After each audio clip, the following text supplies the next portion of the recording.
UK में नया साल शुरू होते साथ ही हैप्पी न्यू ईयर की स्टार्टिंग होने की बजाय एक सैड न्यू ईयर की स्टार्टिंग हो गई है। नया साल यूके के लिए कोई इतना ख़ास खुश आइंद इसकी स्टार्टिंग नहीं हुई है। यूके में शदीद सर्दी के बायस यहाँ पे अब कोविड-19 के बाद एक नया वायरस जो है वो स्प्रेड होना शुरू हो गया है और उसको नोरो वायरस का नाम दिया गया है। बिस्मिल्लाहिर्रहमानिर्रहीम अल्लाहुम्मा सल्ली अला सय्यदना व मौलाना मुहम्मदिन व अला आलिहि व अस्हाबिहि व बारिक वसल्लम। अस्सलाम वालेकुम एवरीवन। एक नए दिन और एक नए व्लॉग का आगाज़ करने जा रहे हैं और जी आज के इस व्लॉग में जो मैं आप लोगों के साथ शेयरिंग करने जा रही हूँ, अगेन ये कोई इतनी खुश आइंद नहीं है। यूके की खुशियों को लगता है जैसे कोई नज़र लग गई है। वो ताज बरतानिया जिसे कि कभी कोई ज़वाल हासिल नहीं था और इसकी सल्तनत जो थी उसमें कभी सूरज गरूब नहीं होता था। ऐसा लगता है कि वो अब आहिस्ता आहिस्ता अपने ज़वाल की तरफ जाना शुरू हो गया है। माहिरीन की तरफ से ये प्रेडिक्शन थी कि इस दफ़ा विंटर जो है वो काफ़ी लॉन्ग टर्म होगा और बहुत ही ज़्यादा शदीद होगा, क्योंकि सर्दी की एक शदीद लहर यहाँ पे आई हुई थी। पहले तूफ़ान आए, बारिशें हुई और सैलाब उनका सामना करना पड़ा और अब जो है ना यहाँ पे यूके में एक बहुत ही शदीद किस्म का वायरस स्प्रेड होना शुरू हो गया है और बहुत ही तेज़ी के साथ ये वायरस जो है ना वो फैल रहा है। इस वक्त यूके के हॉस्पिटल्स में और एनएचएस की तरफ से एमरजेंसी नाफिज कर दी गई है। पिछले एक हफ्ते के दौरान यहाँ पे तकरीबन 4500 से लेके 5000 के करीब केसेस जो हैं वो नोरो वायरस के रिपोर्ट हुए हैं और लोग बड़ी तादाद में जो है वो हॉस्पिटल्स में एडमिट हो रहे हैं। इस वक्त यूके में ऐसी इमरजेंसी नाफिज हो चुकी है कि लोगों की एक बड़ी तादाद जो है वो अस्पतालों का रुख कर रही है और जब बहुत ज़्यादा तादाद में आपको पता है कि लोग हॉस्पिटल्स में जाएँ तो वहाँ पे नंबर ऑफ़ डॉक्टर्स कम होने की वजह से ऐसी सिचुएशन क्रिएट होती है, यानी कि एनएचएस पहले ही जो है वो क्राइसिस का शिकार है। लोगों की बारियां नहीं आ रही, उनको लॉन्ग टाइम जो है वो वेट करना पड़ रहा था। लेकिन अब इस नए वायरस की वजह से क्या हुआ है कि भी लोगों को जो वेटिंग टाइम था और भी ज़्यादा इंक्रीज़ हो गया है। लोगों की बारियां नहीं आ रही, अस्पतालों में बेड कम पड़ गए हैं और इस तरह की सिचुएशन हो गई है कि बस यहाँ पे अब आप समझें कि भी एमरजेंसी ही नाफिज हुई हुई है। यूके की गवर्नमेंट की तरफ से तकरीबन 1100 बेड जो है ना वो अस्पतालों में प्रोवाइड किए जा रहे हैं, जिसमें कि इंग्लैंड, वेल्स और स्कॉटलैंड शामिल हैं। लेकिन इन इजाफी बेडों के बावजूद भी लोगों की एक कसीर तादाद जो है वो अस्पतालों का रुख कर रही है, क्योंकि लोग जो हैं वो बहुत ही ज़्यादा एक्सट्रीम विंटर की वजह से बीमार हो रहे हैं। अब आप सोच रहे होंगे कि भी कोरोना वायरस के बाद अब ये कौन सा भी वायरस यहाँ पे स्प्रेड होना शुरू हो चुका है। इसको नाम दिया गया है जी नोरो वायरस का और इसके अलावा यहाँ पे जो फ्लू की सिम्टम्स हैं ना वो भी इस दफ़ा बहुत ज़्यादा एक्सट्रीम हद तक रिपोर्ट हो रही हैं। नोरो वायरस में लोगों को सबसे ज़्यादा जो शदीद कंप्लेंट्स लोग रिपोर्ट कर रहे हैं उसमें डायरिया है, पेट में शदीद किस्म का दर्द है और इसके अलावा जिस्म में दर्द है, फ्लू की सिम्टम्स हो रही हैं, हेडेक हो रही है। सारे यानी कि लोग जो है ना वो अपने आप को सिक फील कर रहे हैं और इस हद तक सिक फील कर रहे हैं कि वो कोई भी काम करने के काबिल नहीं हैं। आप इस वायरस को कोई मामूली वायरस ना समझें, क्योंकि हुकूमत की तरफ से भी और एनएचएस की तरफ से भी वार्निंग अलर्ट जो है ना वो जारी कर दिया गया है कि आप लोग अपने घरों में रहें, ज़्यादा से ज़्यादा मैक्सिमम हद तक वर्क फ्रॉम होम करें और स्कूलों में अगर बच्चे जा रहे हैं तो आप उनको जो है ना वहाँ पे अपनी सेफ्टी गाइडलाइन उसको समझाने की कोशिश करें, यानी कि बच्चे आपस में एक दूसरे के साथ इतनी ज़्यादा इंटरेक्शन ना करें और वर्क प्लेसेस पे भी आप लोग जो हैं वो एक दूसरे के साथ इतनी इंटरेक्शन ना करें, क्योंकि आपको पता है कि फ्लू जो है वो वायरस है और बड़ी ही ईजीली स्प्रेड होता है। इसी तरह से ये जो नोरो वायरस है ये भी पब्लिक प्लेसेस पे आने जाने से, पब्लिक ट्रांसपोर्ट में सफ़र करने से और इस तरह के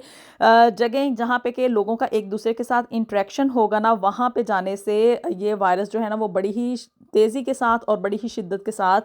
फैलता चला जा रहा है। हॉस्पिटल्स में जगह और नंबर ऑफ़ डॉक्टर्स कम होने की वजह से पहले ही जो था ना वो लोग बड़ी परेशानी का शिकार थे और अब ये एक नया वायरस आने की वजह से आप कह लें कि भी एक और परेशानी जो है ना वो यूके में क्रिएट हो चुकी है। हुकूमत को खुद नहीं समझ आ रहा कि वो इस एमरजेंसी के साथ किस तरह से डील अप करें।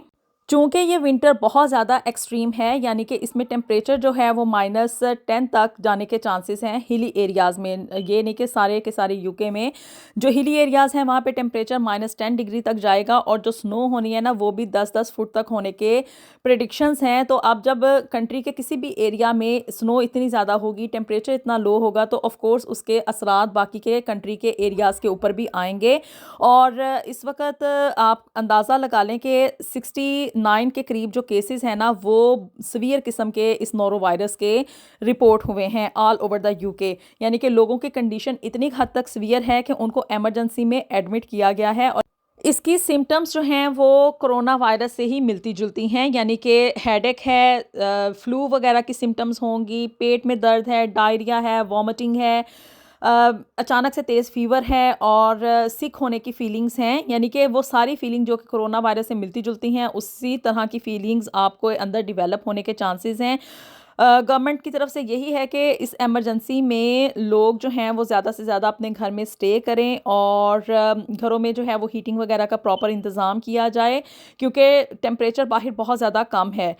तो वो लोग जो कि ओपन एयर में काम करते हैं, डिलीवरी वगैरह की जॉब्स हैं, या बाहर कहीं उनका ऐसा जगह पे काम है कि वो इनसाइड स्टे नहीं कर सकते, तो उनके लिए हाई अलर्ट जारी कर दिया गया है। और इसके अलावा दूसरे लोग जो कि ऑफिसेज़ वगैरह में काम करते हैं, या उन्होंने बच्चों को स्कूल ड्रॉप करना है और फिर वापस घर आना है, तो वो टाइम पीरियड, यानी कि आप गाड़ी में जाएंगे, आपका टेम्परेचर आप ऑन कर लेंगे, हाई कर लेंगे, घर में भी टेम्परेचर हाई है, तो आने जाने के दौरान ये जो लैक होता है ना, बीच में थोड़ा सा टाइम पीरियड होता है, उसमें क्या है कि आपको शदीद किस्म की सर्दी लगने के चांसेस हैं। तो इसलिए गवर्नमेंट जो है वो ये कह रही है कि अभी जो केसेस रिपोर्ट हुए हैं ना, ये तकरीबन आप अंदाज़ा लगा लें इतना सीवियर किस्म का ये वायरस स्प्रेड हो रहा है कि 4 गुना ज़्यादा जो है ना ये केसेस रिपोर्ट हो रहे हैं बनिस्बत उन केसेस के जो कि पिछले सालों में रिपोर्ट होते रहे हैं। तो अभी एक तरह से जो है ना वो इमरजेंसी की सी ही सिचुएशन है, क्योंकि माहिरीन को खुद नहीं पता है कि ये वायरस स्प्रेड होने की वजह क्या है, लोग इतने ज़्यादा क्यों बीमार हो रहे हैं। बेसिकली वो यही कह रहे हैं कि भी कोविड-19 जो है वो अगेन वापस आ गया है, और इसके अलावा नोरो वायरस जो है वो भी स्प्रेड हो रहा है, और फ्लू जो है वो भी एक्सट्रीम किस्म का है। ये 3 वजूहात की बिना पे, यानी कि 3 किस्म के वायरस जो है ना वो बाहर यूके में स्प्रेड हो रहे हैं, जिसकी वजह से क्या है कि लोग शदीद किस्म के बीमार हो रहे हैं और अस्पतालों का रुख कर रहे हैं।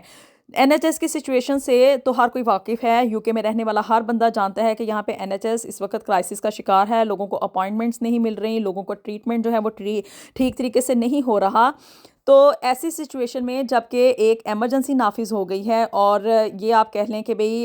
ऐसी सिचुएशन है कि आपको प्रॉपर ट्रीटमेंट नहीं मिल सकता, तो एहतियात जो है वो इलाज से बेहतर है। बेहतर यही है कि आप लोग घरों में स्टे करें, गर्म पानी का इस्तेमाल करें, अपने घरों में हीटिंग ऑन रखें, बच्चों को सेफ्टी के एडवाइसेस जो हैं वो अच्छे तरीके से अंडरस्टैंड करवा दें। हो सकता है, पॉसिबिलिटी है कि शायद फिर से जो है ना गवर्नमेंट लॉकडाउन जो है उसको अनाउंस कर दे, क्योंकि वाकई में सिचुएशन बहुत ज़्यादा एक्सट्रीम पे जा रही है, लोग बहुत ज़्यादा बीमार हो रहे हैं। इस नोरो वायरस के स्प्रेड होने का जो लिंक है ना वो मैं नीचे डिस्क्रिप्शन बॉक्स में दे दूंगी, आप लोग वहां से भी जाके इसकी अपडेट्स ले सकते हैं। और जी वीडियो पसंद आई हो तो इसको लाजमी लाइक एंड शेयर कर दें, और जी मेरे चैनल को भी जल्दी से सब्सक्राइब कर दें। मिलेंगे आपसे नेक्स्ट वीडियो में with something new and something very interesting. Until then, अल्लाह हाफिज़।